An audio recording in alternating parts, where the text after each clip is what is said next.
Today, we will discuss one of the skills that these two fighters actually possess. And this skill is called speed. Mayweather and Pacquiao define speed quite differently. Mayweather defines it as timing, while Manny defines it because he's agile, feisty, and relentless. Look at the numbers.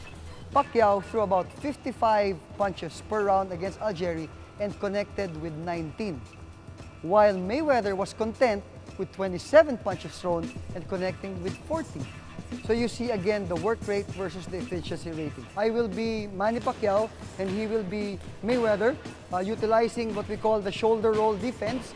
And as we said a while ago, Manny has to be relentless and always moving. So Manny has to move here, shoulders moving, darting in and out. The intention is this foot to be outside that left foot of Mayweather. Because when that left foot of Manny comes out of the left foot of Mayweather, there is immediately an angle for him to throw a punch. If he throws a left hand straight lead, watch it, left hand straight lead, if he parries or hits the shoulder, there is an opportunity for him to turn, which is the feistiness and the agility that we are talking about, and then follow that up with a 1-2 combination. Joining me today is Mike Ochosa, who was lucky enough to do the coverage, the local coverage of the Pacquiao-Bradley 3. Right. Mike, how was Pacquiao's performance in that fight? Over the 3 fights, that was his best performance. However, there's something quite intriguing about that. Let me share with you the numbers. The average number of punches that Pacquiao threw in the first fight was 63. Okay. And then it went down to 47, and then it went down to 37 Wow. in the third fight. Okay. The other side of the coin, Bradley started with 70 average per round in the first fight, Right. and then went to 52, Okay. and then went down to 25. A lot of people don't see this, but Jesse Vargas is an orthodox fighter, but he does not move naturally to his left. He moves to his right. That is something that if Manny does not prepare for, may give him a hard time, and Right. that Jesse might be able to extend the fight. Right. On the other hand, we see a lot of Manny Pacquiao. And he is, as I said, he is just as strong and just as fast. Right. But we will never know on fight day if he's stronger Right. than Jesse or faster Yes. than Jesse. For us to better understand the situation in the upcoming fight between Manny Pacquiao and then Marco Antonio Barrera, we have to understand what happened in the first fight in 2003, November 15, at the Alamo in Texas. Pumasok dito si Manny Pacquiao, virtual unknown, but he was coming from a very good fight against Emmanuel Lucero, where he won via TKO in the 3rd round. Pumapasok naman dito sa laban na to, si Marco Antonio Barrera with convincing wins against Kevin Kelly, Johnny Tapia, and even Eric Morales. Pero, when it started, the first 5 rounds was fully dominated by our very own Manny Pacquiao. Dito niya pinakita ang bilis at lakas na pinakita niya sa lahat ng mga nakalaban niya at pinatumba. In the first round, it even started as a brawl. There was no feeling out session because both fighters came out fighting. The tempo of the fight was immediately dictated by our very own Manny Pacquiao. Tell us about the training of the two. Well, this is one assumption. This is one variable that I would like to already say as an assumption, given to, no? These two fighters are seasoned veterans. No? These guys know what to train for and how to train for it.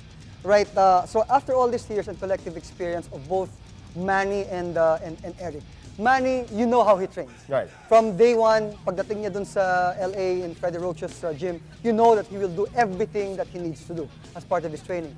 Eric Morales decided to change what he had to do, no, to be ready for this fight, and rightly so, because he wanted something different. So he went to the Velocity Center. He had to go through a training regimen that would ensure strength, stamina, and size of muscle, even if, for example, he had to bring down his weight, 30 pounds? No? Yes, that's right. So, serious ang training nitong dalawa. So, we cannot say, or we cannot even assume that either one of them did not train to the most of their ability.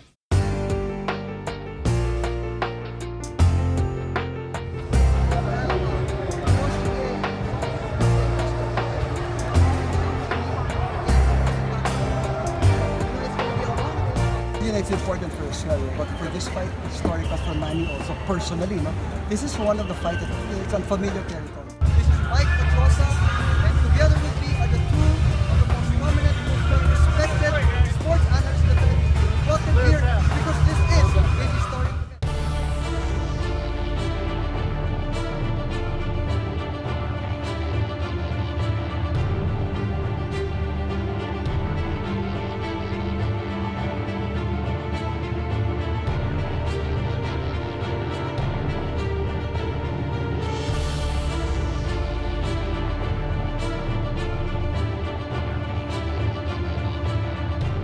What would it take to have a fight in the Philippines? I guess some Filipinos would want to know that. Well, first of all, it's going to have to be on a Sunday morning to coincide with the time back in the United States for pay-per-view. And then entities, probably the casinos, would have to put up sufficient money to make it worthwhile, just the way the Venetian does here. Otherwise, it's much more lucrative to do the fights back in the United States.